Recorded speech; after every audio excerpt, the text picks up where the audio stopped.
multidão dos que crerão, era só o coração.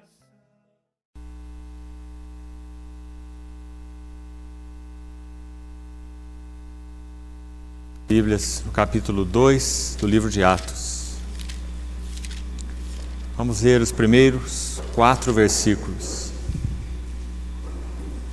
Atos, capítulo 2, versículos de 1 a 4.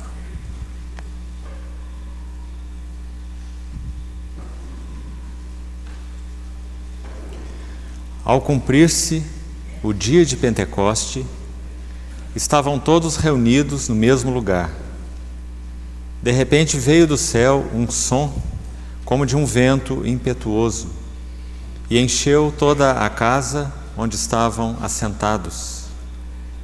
E apareceram, distribuídas entre eles, línguas como de fogo, e pousou uma sobre cada um deles. Todos ficaram cheios do Espírito Santo e passaram a falar em outras línguas, segundo o Espírito lhes concedia que falassem.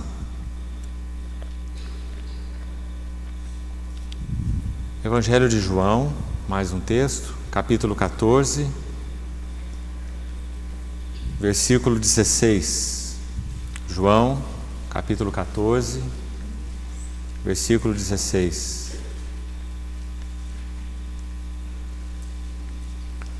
E eu rogarei ao Pai, e Ele vos dará outro Consolador, a fim de que esteja para sempre convosco, o Espírito da verdade, que o mundo não pode receber, porque não o vê nem o conhece.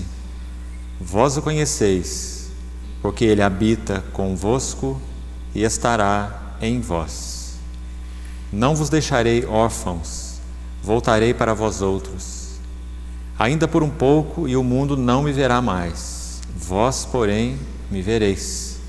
Porque eu vivo, vós também vivereis. Naquele dia, vós conhecereis que eu estou em meu Pai, e vós em mim, e eu em vós. Vamos orar. Senhor, nós erguemos nossos olhos para Ti nessa noite, porque toda a nossa expectativa do coração está na Tua própria pessoa. Pedimos ao Senhor que nos supra com tudo o que carecemos, individual e coletivamente, para podermos, abrindo a Tua palavra, ver ao Senhor mesmo. Pedimos ao Senhor que possa prover tudo para nós, quanto ao nosso espírito, alma e corpo. Fala ao Senhor mesmo aos nossos corações, porque só o Senhor pode fazê-lo. Nós olhamos para Ti, esperamos em Ti. Em nome de Jesus. Amém. Irmãos, vamos entrar em alguns detalhes, prosseguindo esse assunto que temos estudado a respeito do livro de Atos, com relação ao capítulo 2 especificamente. E nós dissemos aos irmãos que iríamos tomar algum tempo nesse capítulo, por ser o capítulo-chave de todo esse livro. Se nós fôssemos tomar um verso-chave para o livro de Atos, talvez no que concerne a elucidação do seu conteúdo, seria o capítulo 1, verso 8, quando o Senhor disse: recebereis poder ao descer sobre vós o Espírito Santo, e sereis as minhas testemunhas, tanto em Jerusalém, como em toda a Judéia e Samaria e até aos confins da terra. Esse versículo, Atos 1, 8, ele resume todo o escopo, o alcance do livro de Atos. Os primeiros 7 capítulos, eles são testemunhas em Jerusalém, conforme diz aí o verso 8. Do capítulo 8 ao capítulo 12, eles são testemunhas nas outras cidades da Judéia e em Samaria. E no capítulo 13 em diante, começando com aquela descrição da igreja em Antioquia, eles são então testemunhas até os confins da terra, terminando a epístola, o livro de Atos, exatamente em Roma, que era a capital do mundo conhecido naquela época. Desde Jerusalém, por toda a Judéia e Samaria e até os confins da terra. Agora, se nós fôssemos tomar um versículo que realmente foque a essência do livro de Atos, a essência espiritual do livro de Atos, sem dúvida esse versículo é Atos capítulo 2, versículo 4, a primeira parte. Todos ficaram cheios do Espírito Santo. Porque tudo o que acontece nesse livro é regido por essa realidade espiritual. Então nós precisamos, em primeiro lugar, olhar esse texto à luz do capítulo 14 de João, que foi o texto que nós também lemos para a nossa introdução. Creio que nós podíamos comparar esses dois textos. Se for possível, mantenha os dois na sua Bíblia, para que você possa compará-los. Eu queria que os irmãos notassem aqui 3 expressões muito importantes nesse pequeno texto, especialmente o versículo 20, João capítulo 14, versículo 20. Nós lemos o contexto a partir do verso 16, e o Senhor no verso 16 o que ele disse? E eu rogarei ao Pai e ele vos dará outro, palavra que aqui no original significa outro de igual qualidade, porque o Espírito Santo não é uma influência, porque o Espírito Santo não é um poder, mas porque o Espírito Santo é Deus, é pessoa divina. O próprio livro de Atos, no capítulo 5, quando aquele casal se apresenta diante do Senhor, Ananias primeiro, depois sua mulher Safira, e eles então mentem ao Espírito Santo. Quando Pedro vai repreender Ananias, ele diz assim: não mentistes aos homens, mas a Deus. Então naquele próprio texto, um deles, tão claramente é mostrado dentro do livro de Atos, que o Espírito Santo é pessoa divina. Por isso, quando essa palavra foi escolhida aqui, no capítulo 14, verso 16, essa palavra para outro, existem outras palavras na língua original para expressar o mesmo sentido, mas essa palavra é única no sentido de expressar esta ideia, outro da mesma qualidade, outro que representa aquele que foi, outro que é igual a mim. E essa pessoa, descrita aí com C maiúsculo, no original Parácletos, aquele que se coloca ao lado de, um exortador, um encorajador, essa é a ideia de Paráclito. O Senhor disse que ele era da mesma qualidade que ele, e foi por isso que ele disse: não vos deixarei órfãos.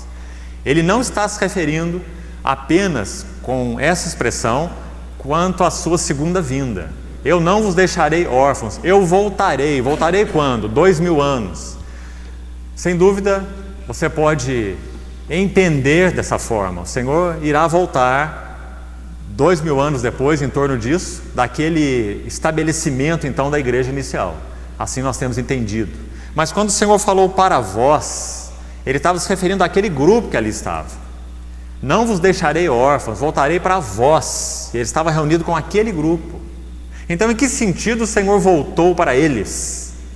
Muito claro. Na presença habitadora interior do Espírito Santo. Por isso você vai ver uma colocação dupla aqui no verso 17. Precisamos desse panorama para chegarmos lá no verso 20 daqui a pouco. Olha o final do verso 17. Ele fala sobre o Espírito da verdade, isso no início, se referindo a esse Consolador. Quem é o Consolador? Do verso 16. É o Espírito da verdade do verso 17. Não é isso? No final do verso 17, ele fala a respeito deste Espírito da verdade, e ele diz assim: ele habita, o quê? Preste atenção, convosco. Fala de uma pessoa ao lado. Esse Espírito da verdade, o Espírito Santo, é o próprio Espírito de Jesus Cristo. É óbvio que o Espírito Santo não é uma pessoa, e o Espírito de Jesus é uma outra pessoa, e o Espírito de Deus é uma outra pessoa. É claro que a Bíblia usa todos esses termos de forma intercambiável. O Espírito de Deus, o Espírito Santo e o Espírito de Jesus Cristo, não é? Nós vemos todas essas expressões na Bíblia. Espírito de Cristo também. Obviamente se refere ao mesmo Espírito, não são 3 ou 4 Espíritos, né? Então quando ele diz o Espírito da verdade habita convosco, ele está dizendo: sou eu mesmo. Eu sou o Espírito da verdade. mas Ele habitará em vós. Primeiro habita, presente, e depois estará ou habitará, futuro, não é? Habita com presente, porque a própria pessoa do Senhor, Ele é a verdade, eu sou o caminho, a verdade e a vida. Estava então ao lado deles, discipulando-os, ensinando-os, mas agora então, baseado na obra que o Senhor realizaria na cruz, Ele poderia habitar pelo seu Espírito, agora Ele habitaria em. Então observe a mudança de tom, do com para o em. Muito importante. Habita convosco, eu mesmo, o Senhor está dizendo, Espírito da verdade, eu habito convosco. Agora o meu Espírito, após essa obra consumada, poderá estar em vós. Aí vocês não me terão ao lado, vocês me terão interiormente. E foi isso que aconteceu então no Pentecoste. Por isso, quando nós vamos no verso 20, qual que é a primeira frase aí do verso 20? Que dia é esse? Pentecostes. Naquele dia. O que ficaria claro naquele dia? Vós conhecereis 3 coisas. E eu queria, irmão, interpretar esse verso. Você pode fazê-lo usando o próprio contexto de João 14. Quando o Senhor fala que estaria em nós, você vai ver que no verso 23 ele diz: eu e o Pai viremos para ele, faremos nele morada. Você pode ver muito claramente esse verso aí, 20, interpretado na luz do seu contexto imediato, João 14. Mas eu gostaria de interpretá-lo à luz de Atos 2, como nós estamos fazendo. Então preste atenção. Naquele dia, vós conhecereis que 3 verdades. E agora vem a primeira. Qual é a primeira? Eu estou em meu Pai. Você quer ver isso em Atos? Olha lá Atos 2:33. Pedro, quando dá o seu testemunho, pregando aqui, a primeira mensagem relatada na história da igreja, registrada em Atos, ele diz: a este Jesus Deus ressuscitou. Esse é o significado do naquele dia vós conhecereis que eu estou em meu Pai. Aí no verso 33 ele coloca de uma forma ainda mais exata. Ele diz o que? No verso 33, o início do verso: exaltado quem? A esse Jesus que Deus ressuscitou. Para onde ele foi? Onde ele está? O que diz o verso 33? Exaltado, pois, onde? À destra de Deus. Então não é claramente a interpretação de João 14:20? Naquele dia vós conhecereis que eu estou onde? Em meu Pai. E quando Pedro pregava, ele disse: exaltado, pois, à destra de Deus. Agora Pedro via com clareza, né? Qual a próxima verdade em Atos 14:20? E vós em mim. Olha ali de novo, Atos 2:32. A este Jesus Deus ressuscitou, do que todos nós, ele está se referindo a ele e àqueles que receberam o Espírito Santo dentro de si, né? Nós somos o quê? Testemunhas. Então agora você tem a interpretação da segunda verdade de João 14:20. Vós em mim. É por isso que eles poderiam ser testemunhas, porque agora Pedro viu que eles estavam em união vital, orgânica, com a cabeça exaltada no céu. Não é muito claro? Um novo homem da nova criação. Cristo é a cabeça, a igreja é o corpo. A cabeça está à destra de Deus. Eu estou em meu Pai, segundo João 14:20. O corpo está unido à cabeça exaltada. Então vós em mim. Por isso vós sois as minhas testemunhas. E falta agora a última verdade. Vamos olhar lá, João 14:20. E eu em vós. Onde nós vamos ver isso? De novo, Atos 2:33. Olha lá.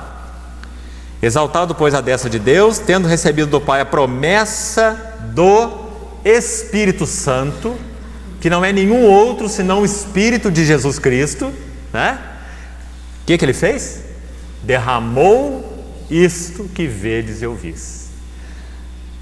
Espírito Santo derramou isto que vedes e ouvis. Essa frase vai explicar a última de João 14:20. Eu em vós. Como que o Senhor estaria neles? Pelo Espírito Santo que foi derramado pelo cabeça exaltado. Então, as 3 frases. Que dia que eles conheceram isso? No Pentecostes. Quem que elucidou isso de uma forma clara na sua pregação? Pedro. As 3 coisas. Eu estou em meu Pai, exaltado à destra de Deus. Vós em mim. Então vós sois as minhas testemunhas, unidos a mim vitalmente. Minha vida é sua vida, organicamente. E eu em vós. Porque o Espírito Santo habitava na vida da igreja. E ele era a fonte da vida da igreja, né? Então esse é aquele dia de João 14:20.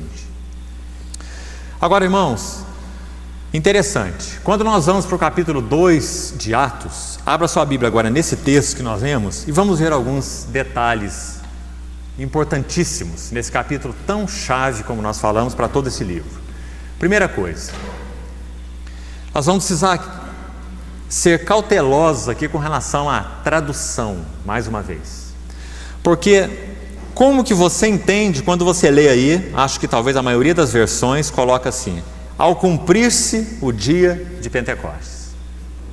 Talvez uma primeira maneira errônea de você entender a ideia de que aquele dia chamado o dia de Pentecostes, era o dia quando aquela festa era celebrada, ele estava chegando ao fim, o fim do dia. Ao cumprir-se, quem sabe já era pôr do sol, né? Ao cumprir-se o dia de Pentecostes. É uma maneira errada de você entender, porque lá no verso 15 desse capítulo 2, vá acompanhando aí, quando Pedro começa a elucidar para aquelas testemunhas ali, aqueles cidadãos, o que estava acontecendo depois que o Espírito Santo foi derramado, ele disse assim: esses homens não estão embriagados, Atos 2,15, sendo esta a 3ª hora do dia. Sabe qual é a 3ª hora do dia? Em torno de 9 horas da manhã. Então, obviamente, esse dia não está se encerrando. Ao cumprir-se o dia, não é quando o dia de Pentecostes já estava lá no seu fim, porque ele estava exatamente no seu começo. Segundo erro, essa expressão não significa apenas que aquele dia era o dia de Pentecostes. Isso é uma verdade. Que dia era aquele? Era o dia da festa, era o dia de Pentecostes. Mas essa expressão significa mais do que isso, muito mais. Sabe qual é o sentido exato, literal da expressão original? É maravilhoso. O dia de Pentecostes estava sendo cumprido. Não é ao cumprir-se o dia de Pentecostes. O dia de Pentecostes estava sendo cumprido. Então a questão é nós vermos o que Lucas quis dizer com isso. O que Lucas quis nos mostrar? Lucas quis nos mostrar que essa festa judaica chamada Pentecostes tinha uma contraparte celestial. Os irmãos percebem? Essa festa judaica do calendário judaico chamada Pentecostes tinha uma contraparte celestial. Quem sabe, para entendermos isso, vamos olhar melhor as outras festas. Quais eram as 7 festas fixas do povo de Israel, do calendário de Israel? Os irmãos se lembram? Os irmãos sabem dizer quais são por ordem? A primeira delas, Páscoa. A segunda, seguindo imediatamente a Páscoa, 7 dias, pães asmos. Depois dos pães asmos, primícias, quando eles recolhiam os primeiros frutos da sua colheita, os primeiros frutos, primícias. Terceira, as 3 eram celebradas no primeiro mês. Depois, no terceiro mês, Pentecostes, somente essa festa, no terceiro mês, Pentecostes. Depois, 4 meses depois dessa, no 7º mês, mais 3 festas: festa das trombetas, dia da expiação e festa dos tabernáculos. Essas são as 7 festas fixas. Agora, irmãos, para chegarmos no Pentecostes, vamos fazer isso muito rapidamente. Se você tiver interesse, e esse é um maravilhoso estudo, vá buscar na Bíblia e compreender o significado espiritual de cada uma delas, porque eu vou passar rápido e resumir para você. Abra sua Bíblia em 1 Coríntios 5 e vamos ver a primeira festa, para nós entendermos o Pentecoste, essa finalidade, em Atos capítulo 2. 1 Coríntios capítulo 5. A Páscoa não era uma festa fixa do calendário hebraico? O que era celebrado na Páscoa? Você conhece Êxodo capítulo 12? O que aconteceu ali? O cordeiro era tomado, naquele primeiro mês, era preso no 10º dia, examinado até o 14º dia. No 14º dia ele era imolado, e aquele sangue passado nas vergas das portas, a carne comida no interior da casa, e eles sairiam apressadamente pelo caminho, por causa ali então da passagem daquele anjo destruidor, seriam libertos naquela noite do Senhor, como diz Êxodo capítulo 12. Agora, irmão, em primeiro lugar, primeira coisa que nós precisamos ver, a realidade espiritual, começando pela Páscoa, nós vamos falar rapidamente, até chegarmos ao Pentecostes.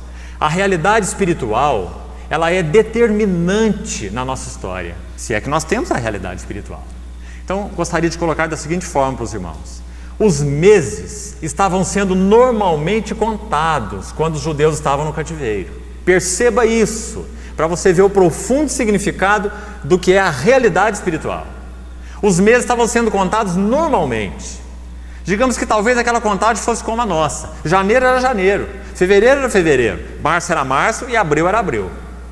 Mas quando o Senhor interveio no Egito, e Ele ordenou o povo que prendesse o cordeiro no 10º dia, para ser morto no 14º, o anjo destruidor iria passar, eles iam passar aquele sangue na verga da porta. Se você tiver curiosidade de abrir Êxodo 12, você vai ver o Senhor falando assim: Este vos será o quê? O primeiro ou o principal dos meses. E aquele mês era chamado o mês de Abib, o primeiro mês do ano, correspondente ao nosso abril. Então o janeiro do povo judaico, não de todas as nações, mas só do povo da aliança, o janeiro deles se tornou abril, ou abril se tornou janeiro, melhor, né? O mês de Abib, o primeiro mês. Tudo começa novamente. Agora é uma história da aliança. Tudo começa com o sangue do cordeiro na verga da porta. Aquela história espiritual de Jeová, que é o nome de Deus ao fazer aliança com seu povo, né? O Deus da aliança, Jeová. Quando Ele firma aliança com seu povo, Ele diz: Este vos será o principal dos meses. Por isso que eles celebravam a festa da Páscoa todos os anos. Porque o Senhor disse assim: olha, vocês sempre vão rememorar, como nós fazemos quando partimos o pão. Eles faziam lá naquela Páscoa. Vocês vão rememorar que vocês foram escravos no Egito e não tinham nenhuma condição de sair de lá, mas eu intervi ali no Egito, e eu tirei vocês com mão forte, com braço poderoso, baseado na graça, no sangue do Cordeiro e na passagem pelo mar, e vos trouxe a mim, como ele fala lá em Êxodo 19, para ouvirdes minha voz, para seres a minha propriedade particular dentre todos os povos. Então agora eles tinham um calendário diferenciado. Agora o janeiro deles é abril, é o primeiro mês, Páscoa. Você quer ver isso aqui? A contraparte espiritual da Páscoa? 1 Coríntios capítulo 5, olha lá, no verso 8, verso 7. Lançai fora o velho fermento, para que sejais nova massa. Que é o velho fermento? A vida que eles viviam anteriormente sem conhecer o Senhor. Ele vai chamar de fermento da malícia, fermento da maldade, né? Uma vida sem a realidade espiritual, sem o próprio Senhor como sendo sua vida. Lançai fora o velho fermento, para que sejais nova massa, como sois de fato sem fermento. Pois também Cristo, e agora não haveria como ser mais clara, Paulo mostrando qual é a contraparte espiritual da festa da Páscoa do calendário judaico. Cristo, o nosso Cordeiro Pascal, foi imolado. Então qual é a contraparte espiritual da festa da Páscoa? Por que é importante estudar Êxodo 12 e os textos relativos à Páscoa, tudo que foi feito, cada detalhe, seja do Egito ou seja de Israel, seja do Cordeiro ou seja das situações que envolveram aquela noite, o juízo de Deus? Por que é importante estudar aquele assunto? Porque a contraparte espiritual é a própria realidade do Senhor Jesus como aquele que nos libertou do império das trevas e nos transportou para o reino do Filho do seu amor. Ele é a nossa Páscoa, como Paulo diz. Então essa contraparte espiritual que a festa da Páscoa do calendário judaico tipifica já foi cumprida. Agora, irmão, que coisa estranha, você já ouviu que algumas, pelo menos chamadas igrejas, elas têm começado a comemorar Páscoa?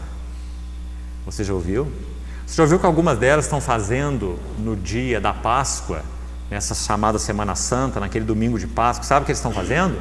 Matando um cordeiro, porque eles querem celebrar a Páscoa como ensinam as Sagradas Escrituras. Muito zeloso, muito religioso e muito herético, porque Cristo é o nosso Cordeiro Pascal. E nós não temos nenhuma Páscoa para celebrar. Todo dia é Páscoa, toda hora é Páscoa. Essa Páscoa é uma pessoa, essa Páscoa é uma realidade espiritual. Essa Páscoa foi cumprida em Cristo Jesus. Então Cristo, a nossa Páscoa. Logo em seguida ele diz assim no verso 8: por isso celebremos a festa. E se você for cuidadoso, eu preciso avançar para chegar no Pentecostes. Se você for cuidadoso aí, você vai ver que essa festa não é nenhuma outra senão a festa dos 7 dias que se segue a Páscoa, chamada de quê? Festa dos pães asmos. Então Paulo diz: celebremos porque Cristo, nosso Cordeiro da Páscoa, foi imolado. Celebremos a festa dos pães asmos, não com aquele velho fermento da maldade e da malícia, mas com os asmos, verso 8, da sinceridade e da verdade. Então nós estamos vendo no mesmo versículo as duas primeiras festas: festa da Páscoa, festa dos pães asmos. O que os pães asmos celebram? A nossa libertação, que agora esse próprio Cordeiro que foi oferecido por nós, ele é o nosso alimento. Aquele Cordeiro que nos libertou, mudando a nossa posição espiritual, das trevas para a luz, posição. Esse mesmo Cordeiro será agora o nosso alimento para que mude a nossa disposição. Os irmãos conseguem ver as duas festas? Festa da Páscoa, mudança de posição, das trevas para a luz, do Egito para o deserto, posição, Páscoa. A festa dos pães asmos, mudança de disposição. Cristo é o nosso pão asmo, e quando comemos dele, a nossa estrutura interna ela é mudada. Nós vamos sendo constituídos, assim como é verdade no físico, no biológico. Você é o que você come. Se você come mal, você vive mal, não é? Espiritualmente a mesma coisa. Se você come mal, você também vive mal. Então a festa dos pães asmos celebra que Cristo é o nosso pão sem fermento, não é? Asmos da sinceridade e da verdade, tão claro aí. Vamos para mais uma festa, 1 Coríntios 15. A próxima na sequência, a terceira festa do primeiro mês, o mês de Abib, qual é? Festa das primícias. Primícia do quê? Da colheita, porque ainda não é a colheita é o Pentecostes. É as primícias da colheita, ou chamada festa dos primeiros frutos, festa das primícias. O que significa isso? Qual a contraparte espiritual, como nós falamos? Irmão, você está vendo a beleza disso? Você acha que o Senhor estava preocupado em colocar 3 festas no mês, uma outra festa no terceiro mês, e mais 3 festas no 7º mês? Você acha que esse Deus é o nosso Deus? Tudo o que Ele fez, Romanos 15 diz, tudo o que outrora foi escrito, para o nosso ensino foi escrito. Toda a palavra de Deus quer falar de realidade espiritual, e não de festa, de circuncisão, de sábado, de dia sagrado, de lua nova e de etc, etc. Não é? Quer nos falar de Cristo, quem Ele é. Então qual a contraparte dessa terceira festa, a festa das primícias? Vamos lá, 1 Coríntios 15, muito claro. 1 Coríntios 15, versículo 20, todo esse maravilhoso capítulo é a menção completa do Novo Testamento sobre ressurreição. Não há nenhum capítulo mais abrangente e mais precioso para nos falar da ressurreição como 1 Coríntios 15. Então no versículo 20 diz assim: de fato, Cristo, olha a contraparte aí, Cristo ressuscitou. Guarde essa frase, Cristo ressuscitou. Ressuscitou dentre os mortos, sendo Ele as primícias dos que dormem. Então não precisamos fazer nenhuma força, as Escrituras estão interpretando para nós, todas as festas, Páscoa, pães asmos, as duas lá em 1 Coríntios 5, e agora a primícia em 1 Coríntios 15, né?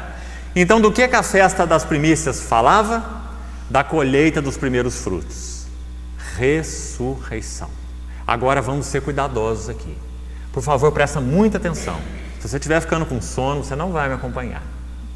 Então vamos lá, abra a sua Bíblia em Deuteronômio capítulo 16.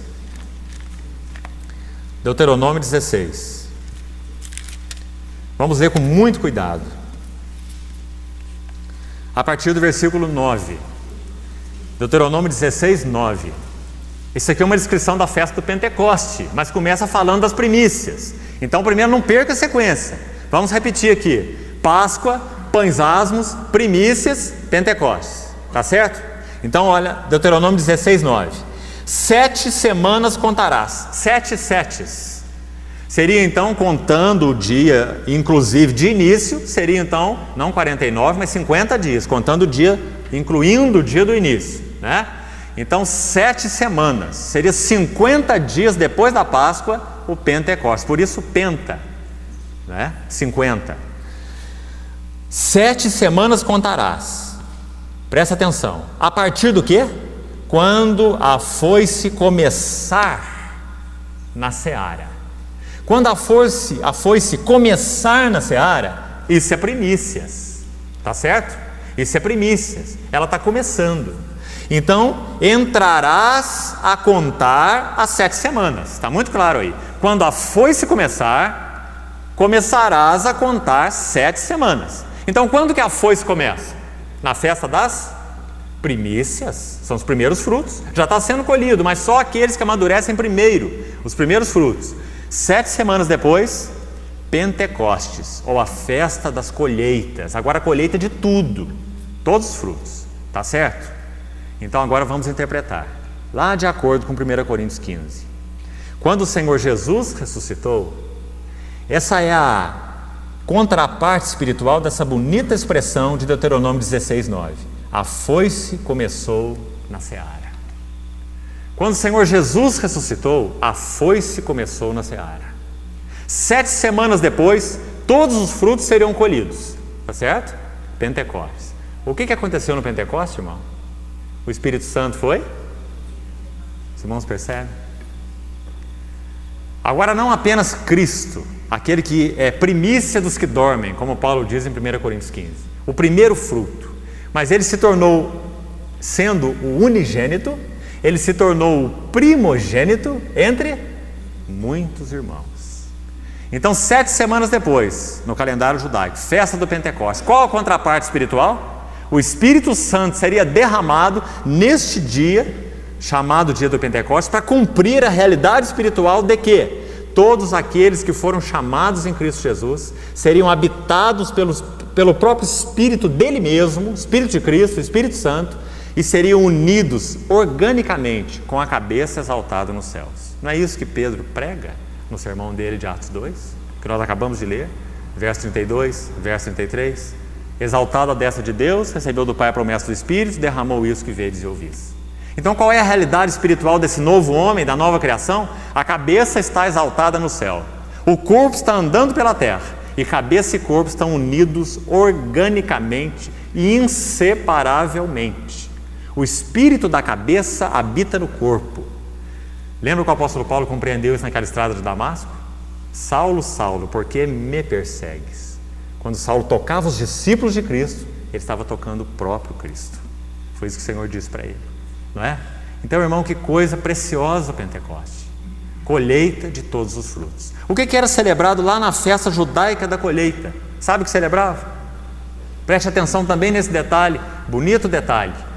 Eles traziam aqueles frutos, claro que uma parte deles, na festa das colheitas, no Pentecostes, traziam parte daqueles frutos com ofertas específicas que eram exigidas pelo Senhor, carneiro para o holocausto, oferta pelo pecado, e celebravam então o dia de Pentecostes, a festa do Pentecostes. Sabe o que eles queriam dizer com essa festa? Guarde essa mensagem.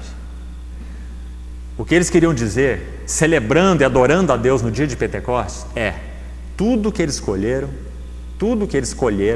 toda a prosperidade deles, aqueles frutos, todos, eram dádiva de Deus. Por isso eles celebravam aquela festa. Sabe o que isso significa espiritualmente? Lembre-se, por exemplo, de Hebreus capítulo 2. Quando o Senhor Jesus ressurreto diz assim: eis aqui estou, com os filhos que Deus me deu. A meus irmãos declararei o teu nome, cantar-te-ei louvores no meio da congregação. Então essa é a contraparte espiritual do Pentecostes. A cabeça exaltada nos céus foi unida ao corpo na terra, de modo que formam um só ser. cabeça e corpo, o novo homem da nova criação. Então, muito interessante você relacionar esse texto de Deuteronômio 16, 9 a 11 com Atos capítulo 2. Se você ver, vamos ler o versículo 10 e 11 para os irmãos acompanharem. Deuteronômio 16, 10 e 11 na sequência aí, diz assim: e celebrarás a festa das semanas, que é o Pentecostes, 7 semanas depois das primícias, ao Senhor teu Deus, com ofertas voluntárias da tua mão, segundo o Senhor teu Deus te houver abençoado. Veja aqui o verso 11: alegrar-te-ás perante o Senhor teu Deus, tu e teu filho, e tua filha, e teu servo, e o órfão, e a viúva. Ele vai descrevendo aí, no lugar, final do verso 11, que o Senhor teu Deus escolher para ali fazer habitar o seu nome. Irmãos, o Espírito Santo foi derramado em nenhum outro lugar, que não em Jerusalém. E sabe qual foi a marca por excelência que aqueles irmãos que receberam o Espírito Santo evidenciaram ou testemunharam naquele dia? Esse vai ser um assunto para outra reunião, quando nós chegarmos lá. Você vai ver que foi exatamente essa exultação, esse alegrar-se-ás de Deuteronômio 16, 11. Foi essa exultação. A palavra de Deus diz que eles adoravam, eles celebravam as grandezas de Deus. Aquelas línguas foram derramadas para que eles louvassem a Deus daquela forma, como um sinal externo ali da habitação do Espírito Santo, para naquela situação específica do Pentecostes. Então aquelas línguas eram línguas de adoração, eram línguas de louvores, eram línguas de celebração, porque o texto diz que eles estavam celebrando as grandezas de Deus. Nós vamos ver. Então os irmãos veem o cumprimento exato do significado do Pentecostes naquele dia. Primeiro, quando a foice começou na seara, o Senhor Jesus ressuscitado. Depois, quando a foice então passava por toda a seara, o Espírito Santo derramado, todos os frutos colhidos. E agora então o Senhor Jesus apresentando-se ao Pai com os filhos que Deus lhe deu, unido agora a eles organicamente. Por isso, irmão, essa ênfase é tão importante ser feita. Antes do Pentecostes, a ênfase a respeito do Espírito Santo é sobre ou com. Agora, a ênfase após o Pentecoste é o em. Porque será que Abraão, será que Davi, será que Moisés foram realmente homens de Deus, andaram com Deus, amavam a Deus, puderam conhecer a Deus com uma certa intimidade? Sim, com bastante intimidade. Mas, irmão, o que eles experimentaram em termos da realidade espiritual está infinitamente aquém do que nós experimentamos. Por esse motivo e por outros, o final do capítulo 11 do livro de Hebreus diz que eles, sem nós, não fossem aperfeiçoados, levados à plenitude. Porque o que nós experimentamos hoje, dessa unidade orgânica, com cabeça exaltada nos céus, pela presença habitadora do Espírito Santo, nenhum deles pôde experimentar.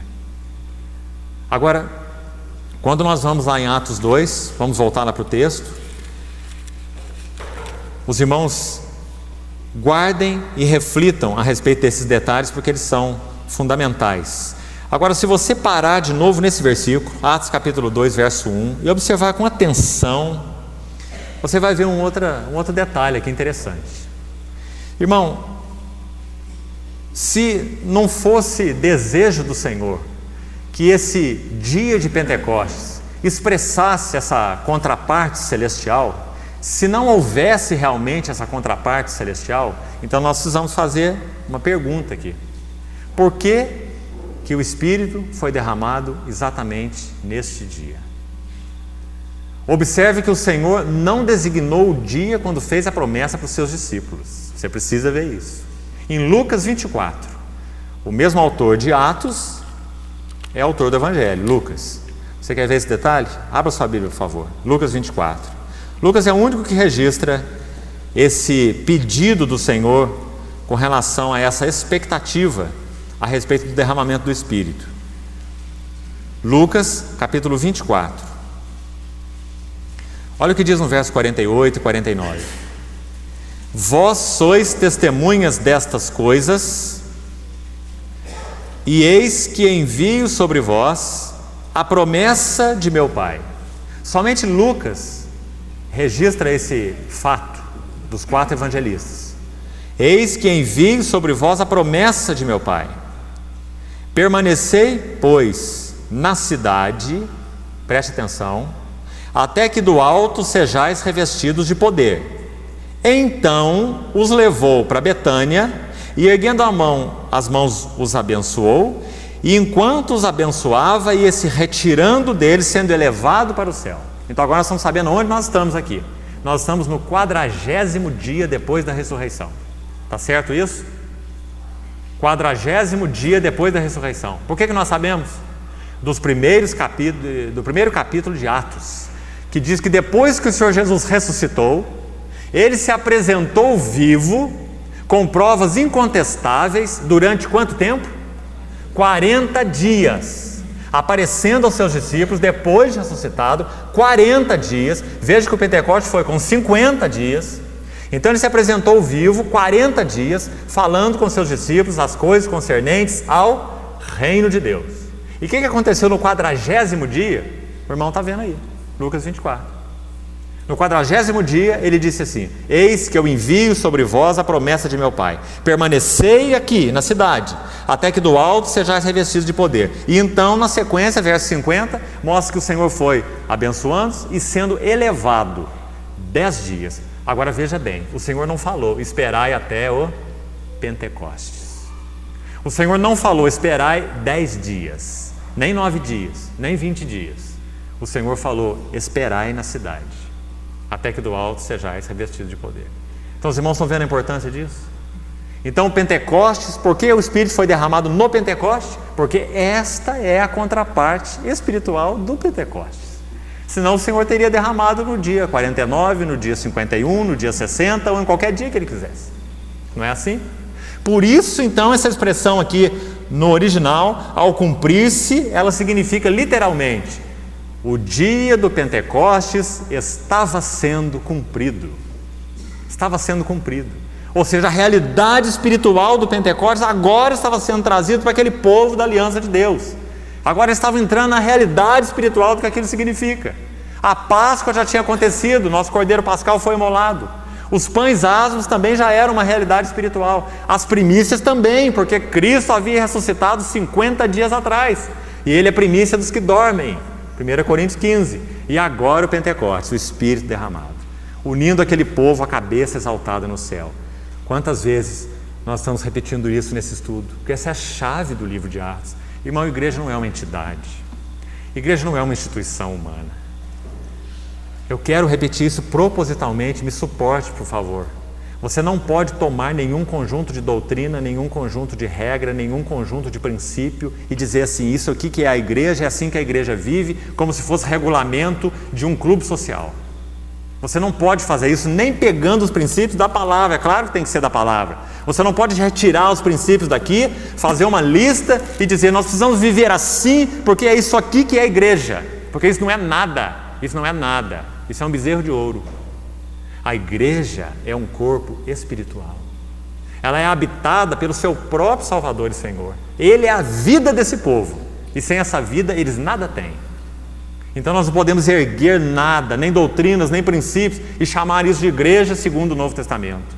E sabe, irmão, tem havido hoje, dentre tanta coisa diferente, tem havido nos nossos dias um movimento no meio evangélico que tenta reconstituir o quadro de Atos capítulo 2. Sabe o que os irmãos estão fazendo? Vendendo todas as suas propriedades. Estão levando todo o resultado dessa venda aos pés dos líderes, chamados apóstolos. E eles estão governando e distribuindo segundo as necessidades de cada um. Mas, irmão, não há realidade espiritual nisso, porque a realidade espiritual não está nisso. Esta é uma expressão da realidade espiritual. Então, meu irmão, se a habitação do Senhor, a habitação real do Senhor, a vida no Senhor, ela requer essa atitude, aqueles que têm o Senhor são capazes dessa atitude. Mas o nosso perigo, o engano, a instigação de Satanás é que nós tentemos alcançar a realidade espiritual começando pelos resultados espirituais. Você tente alcançar a realidade espiritual imitando o modelo espiritual. Isso nunca vai ser assim. Nós ganhamos a realidade espiritual e fluímos a realidade espiritual. Não é isso que você vê aqui em Atos, irmão? Como que começa o capítulo 2? O capítulo 2 começa com o verso 42 ou começa com o verso 1? Então não vamos inverter a ordem.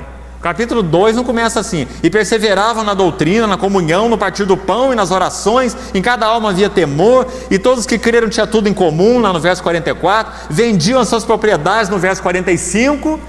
O capítulo começa assim, e depois no final do capítulo nós vamos ler assim: todos ficaram cheios do Espírito Santo.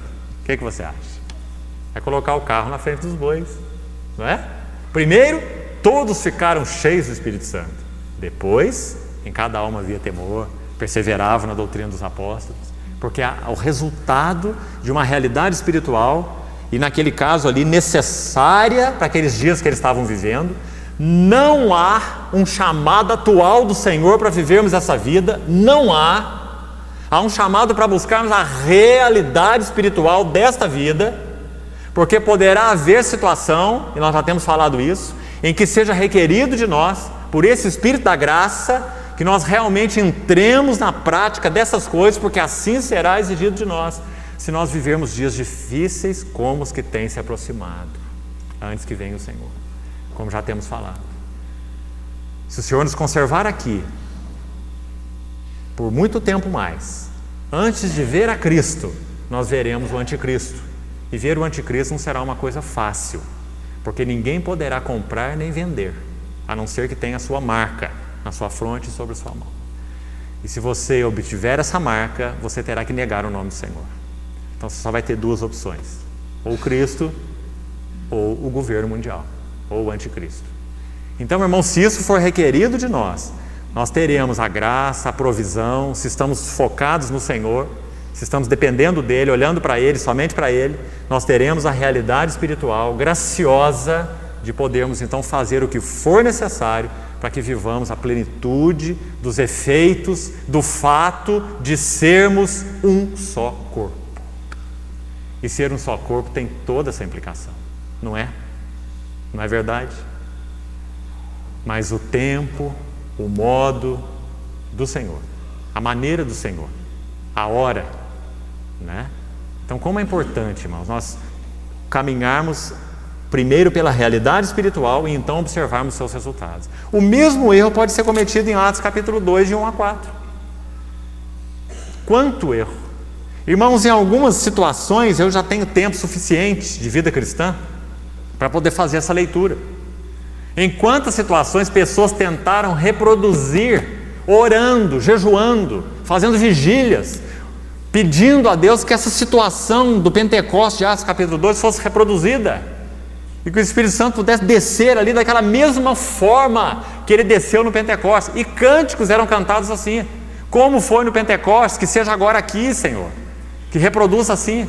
Irmão, muito interessante. Em Atos capítulo 2 você vê o vento, você vê o fogo. Em Atos capítulo 4 você vê o terremoto, não é? Vento, som como de um vento impetuoso. Na verdade não era um vento, era um som como de um vento. O som como de um vento. As línguas como de fogo, sempre como, não é língua de fogo, é língua como de fogo, não é um vento, é um som como de um vento, não é? Então você vê o vento, você vê o fogo, e no capítulo 4 você vê o terremoto. Atos 4:31 diz que eles estavam reunidos orando e tremeu o lugar onde eles estavam reunidos, não é? E é repetida a expressão de Atos capítulo 2, versículo 4: todos ficaram cheios do Espírito Santo. Queria mostrar esse detalhe para você, abra lá. Atos 4:31. Tendo eles orado, tremeu o lugar onde estavam reunidos. Todos ficaram cheios do Espírito Santo. Exatamente a mesma frase de Atos 2:4. E com intrepidez anunciavam a palavra de Deus, não é assim? Agora, você quer uma ajuda mais nessa esfera aqui? Abra sua Bíblia em 1º livro dos Reis, capítulo 19. Dê uma olhada ali, rapidamente. Eu não consigo ler esse texto, esses dois textos de Atos 2 e de Atos 4, sem me lembrar dessa situação do profeta Elias no Monte Horebe. Quando ele foge de Jezabel, caminha um dia para dentro do deserto, assenta na sombra daquele zimbro e diz assim: Senhor, eu quero morrer, chega para mim, não é? Com medo daquela ameaça, daquela rainha Jezabel. Então o Senhor orienta Elias que ele tomasse uma refeição muito substanciosa, preparado ali pelo Senhor mesmo, que ele iria caminhar 40 dias para dentro do deserto. E diz a palavra que ele andou 40 dias só com aquela refeição que ele fez ali. E ele então andou pelo deserto, pelo Horebe, e ele entra numa caverna. Esse 1 Reis, capítulo 19. Quando ele entra, primeiro livro dos Reis, capítulo 19. Quando Elias entra nessa caverna, olha só o versículo 9. 1 Reis 19, 9. Ali entrou numa caverna onde passou a noite. E eis que lhe veio a palavra do Senhor e lhe disse: que fazes aqui, Elias? Essa é a caverna do ego. Elias estava lá dizendo: eu fiquei só tem eu, Senhor. Mataram tudo quanto é profeta, só sobrou eu, e agora eles querem matar a mim também, não é? Então Elias estava ali enclausurado no seu próprio umbigo. Então no versículo 10 final ele diz assim: eu fiquei só. Final do versículo 10, eu fiquei só. Ele não sabia que tinha mais 7.000 que não se dobraram, como o Senhor vai falar depois. Mas o que eu quero focar aqui é o seguinte: olha o verso 11. Disse-lhe Deus: sai dessa caverna aí e põe-te neste monte perante o Senhor. Presta atenção. Eis que passava o Senhor. Irmão, qual é o foco aqui? O Senhor. O Senhor foi lá encontrar Elias, lá na caverna dele. Eis que passava o Senhor. E um grande e forte vento fendia os montes e despedaçava as penhas diante dele. Porém, o Senhor não estava no vento. Está vendo o Pentecoste aí? Uma situação semelhante. Depois do vento, um terremoto. Atos capítulo 4, 31. Mas o Senhor não estava no terremoto. Depois do terremoto, um fogo. Atos capítulo 2. Distribuído entre eles línguas como de fogo. Mas o Senhor não estava no fogo. Então qual é o foco dos primeiros 4 versículos do livro de Atos, capítulo 2? Atos 2, versículo 4, primeira parte, como eu já disse. Todos ficaram cheios do Espírito Santo. E quando essa frase é repetida em Atos capítulo 4, versículo 31, não tem som como de vento e não tem línguas como de fogo. Os irmãos percebem? Se isso estivesse ligado a toda a manifestação do Espírito, teria que estar repetido em Atos 4:31. Porque o que aconteceu em Atos 4:31 é: todos ficaram cheios do Espírito Santo, sem fogo, sem vento, lá com terremoto. Os irmãos estão percebendo? Quando Paulo diz lá em Efésios 5:18: não vos embriagueis com vinho, no qual há dissolução, mas enchei-vos do Espírito. Nós precisamos colocar esses textos juntos, Atos 2 e Efésios 5. Atos 2, batismo do Espírito Santo. Um dia específico que nunca vai se repetir. Primeiro, porque não tem necessidade de se repetir. O Espírito Santo veio do céu, do cabeça exaltado, como nós falamos no Salmo 133. É como óleo precioso sobre a cabeça. Óleo sobre a cabeça. O Espírito Santo derramado da cabeça exaltada no céu veio habitar na terra, na vida daqueles que pertencem ao Senhor. E isso foi feito uma única vez e nunca vai se repetir, porque não tem necessidade de repetir. Ele está habitando num corpo. O Calvário vai se repetir, a morte da cruz vai se repetir, a ressurreição do Senhor vai se repetir, o batismo do Espírito Santo nunca vai se repetir, porque ele já veio habitar na igreja. Então o que se repete? Atos 4:31. Todos ficaram cheios do Espírito Santo. A mesma coisa que tinha acontecido em Atos capítulo 2. Então o que se repete? O reenchimento. Por isso Efésios 5:18 diz: não vos embriagueis com vinho, mas, agora o grego literal, estejai sendo, processo, estejai sendo continuamente cheios do Espírito. É isso que está escrito em Efésios 5:18. E não enchei-vos do Espírito. É uma tradução deficiente. Estejai sendo, dia após dia, mais e mais, estejai sendo continuamente cheios do Espírito. Cheios agora, cheios daqui a pouco, cheios amanhã cedo, cheios. Estejai sendo enchidos. Então os irmãos percebam isso. E percebam como que Satanás coloca a mão nesses atos maravilhosos de Deus para tentar confundir então os nossos corações, na visão deles, no entendimento deles, na interpretação deles. E com isso nós perdemos todo o foco. O foco deixa de ser o Senhor e passa a ser o fogo, passa a ser o vento, passa a ser o terremoto, ou seja, qualquer outro símbolo. Línguas, profecias, ou seja o que for. Então, irmão, não se confunda. E nem mesmo a vida da igreja, como eu falei em Atos capítulo 2, parte final. Não é? Se nós tivéssemos determinação suficiente, nós também poderíamos aqui vender todos os nossos bens e trazer todo o resultado disso e distribuir para todos nós. Mas será que essa é a maneira do Senhor? Será que o Senhor está requerendo isso de nós? Será que o tempo do Senhor é esse? O que nós precisamos? Da realidade espiritual. Da realidade espiritual. Minha é a prata, meu é o ouro. Para que de tal forma, se nós formos introduzidos em um tempo em que sensíveis ao Senhor reconheçamos que esta vida é requerida de nós, é isso que nós vamos fazer sem nenhuma reserva, sem nenhum medo. Por isso, Hebreus capítulo 13 diz assim: seja a vossa vida sem avareza, contentai-vos com as coisas que tendes, porque as coisas que tendes não são importantes. O importante é o que o Senhor tem dito. Hebreus 13, versículo 5, versículo 6. De maneira nenhuma eu te deixarei, nunca, jamais eu te desampararei. Não é isso? Então, irmão, como é importante nós colocarmos as coisas nos seus devidos lugares. Agora, mantenha essa pergunta para você. Você está preparado para isso? Você tem realidade espiritual suficiente para viver esse tipo de vida, o Senhor assim requerer de você?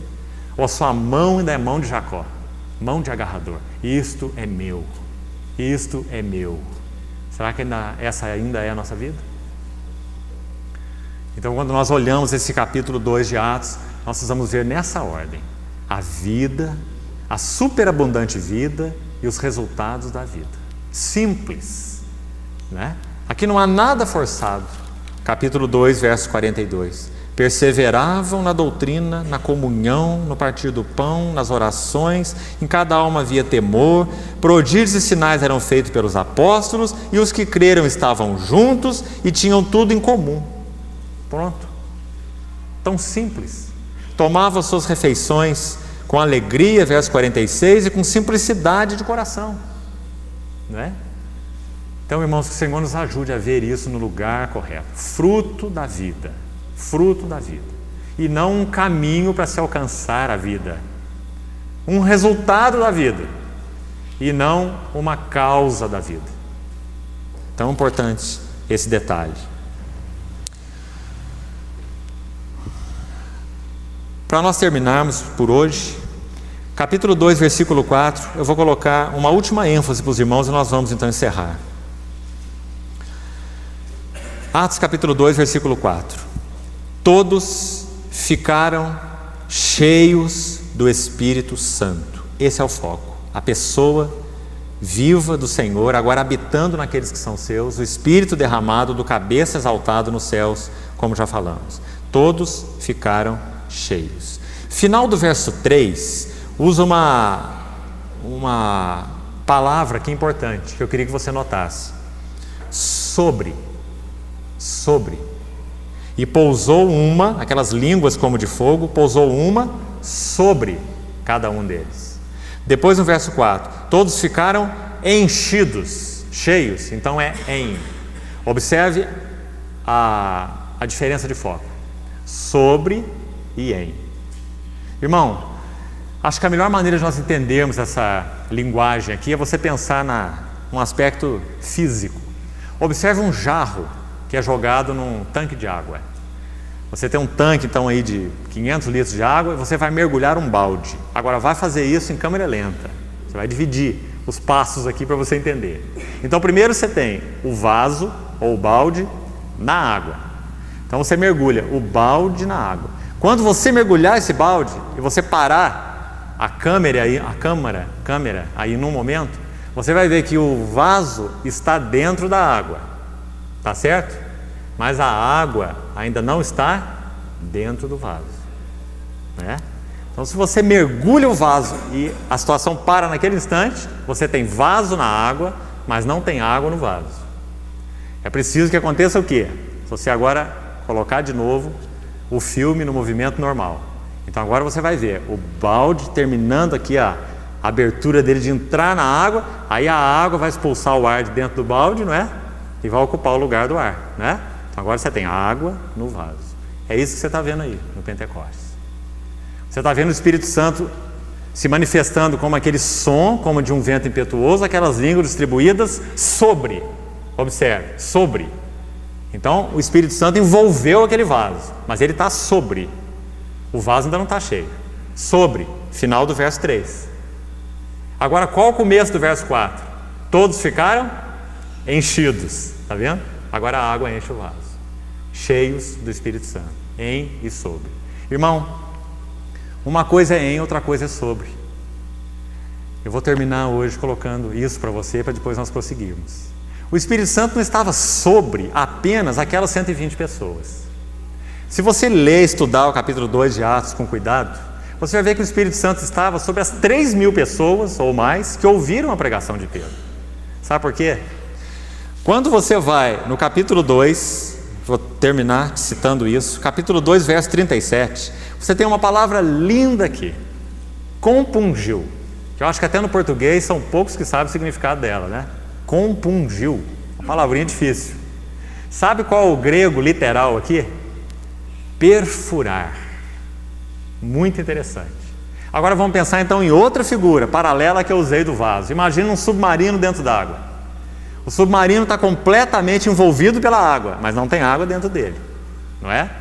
Mas o que acontece se você perfurar aquele submarino? Água dentro. Sabe o que aconteceu aqui quando Pedro pregou? Aquelas pessoas eram como um submarino na água. O Espírito Santo estava sobre. Por isso quando ele começa a pregar, ele diz assim: derramarei o meu Espírito sobre toda a carne. Vossos filhos, vossas filhas profetizarão. Quando Pedro então, quando esse Espírito usa aquele vaso chamado Pedro, que fala a palavra de Deus de forma viva e poderosa, sabe o que acontece? Perfuração. Versículo 37. Ouvindo eles, essas 3.000 pessoas ou mais, compungiu-se-lhes o coração. Se você quiser, perfurado foi o seu coração. Quando eles ouviram essas coisas, perfurado foi o seu coração. E o que aconteceu? Arrependimento. Que faremos? Então Pedro continua abrindo o furo, não é? Arrependei-vos e cada um de vós seja batizado. Pedro está abrindo o furo para a água entrar. E recebereis o Espírito Santo, porque a promessa é para vós, para vossos filhos, não é? Então esse é o sentido, perfurados. Irmãos, essa é a verdadeira pregação. Pregação que não perfura é falatório. O Espírito Santo quer usar nossas vidas e consequentemente nossa palavra para perfurar outras vidas, sobre e em. Então, como nós falamos no início, esse capítulo 2 de Atos, ele contém tantos princípios maravilhosos sobre o Espírito Santo, sobre a vida da igreja, sobre a pregação. Nós vamos ficar hoje com esses 4 primeiros versículos e na próxima reunião nós vamos começar a investigar um pouco agora da palavra desse dia, a pregação de Pedro. Primeira pregação, e como primeira pregação ela vai estabelecer os princípios mais importantes sobre o que é o Evangelho. Qual é a essência do Evangelho? O que deve ser pregado quando se prega o Evangelho? Irmão, não sei quanto a você, mas que dor no coração nós sentimos quando pessoas se levantam hoje em nome de Jesus, entregando algumas rosas para serem levadas para casa, para que essas rosas absorvam os maus fluidos da casa e essas rosas sejam levadas de volta para os locais de reunião, para que ali elas sejam queimadas, para que aquelas pessoas sejam libertadas de influências espirituais maléficas. Quanto misticismo, quanto engano, quanta afronta à verdadeira obra do Espírito Santo e quanta ocupação indevida com aquilo que não é a genuína palavra de Deus. Então, estudar a pregação de Pedro é fundamental. Primeira mensagem, primeira pregação. Qual é a essência do Evangelho? No que o Senhor quer nos firmar como sendo a doutrina dos apóstolos? Atos 2,42. Toda essa doutrina está resumida na pregação de Pedro, nós vamos ver. Toda ela. Pedro não pregou uma mensagem de nem 10 minutos. Se você ler aí, você não vai gastar 10 minutos. Mas foi suficiente para perfurar aqueles corações. Porque ele pregou aquilo que era essencial, o que é a mensagem cristã. Para aquelas almas que então indagavam a respeito daquela realidade que estavam vendo, né? A descida do Espírito Santo. Então, que o Senhor nos ajude a considerarmos esses detalhes nas próximas reuniões. Amém. Vamos orar. Pai, nós pedimos ao Senhor por nós mesmos. Pedimos ao Senhor que renda tudo que há em nós à glória do Teu nome. Conceda-nos a vitalidade dessas verdades que estão descritas de forma tão límpida, preciosa na Tua palavra. Nós não queremos caminhar do resultado para a causa, Senhor, mas da causa para o resultado. Pedimos que o Senhor nos conceda vidas mais plenas do Teu Espírito, unidas mais intimamente a Ti, para que nós também sejamos unidos mais intimamente uns aos outros. Sabemos que o Senhor tem apressado essa Tua obra nesse tempo do fim, porque maus dias, terríveis dias, nós já temos vivido e sabemos que ainda viveremos, se o Senhor não nos tomar para si. Dá-nos, Senhor, verdadeiro impacto disso nos nossos corações. Não como videntes, mas como verdadeiros profetas. Nós queremos viver nossos dias, sabendo que o tempo em que estamos mergulhados é um tempo de verdadeiras trevas, trevas reais. Guarda o nosso coração e mantém-nos como luzeiros no mundo, Senhor. Nós carecemos da Tua graça, do Teu falar, do Teu Espírito e de que o Senhor alcance mais terreno nos nossos corações. Pedimos então pela Tua misericórdia, trabalha em nós, Tua vida e Tua palavra, porque Tu és tudo o que temos, tudo o que temos. E como nos alegramos em termos a Ti e somente a Ti. Tu és a nossa vida, Tu és o nosso precioso tesouro. Nós Te adoramos. Em nome de Jesus. Amém.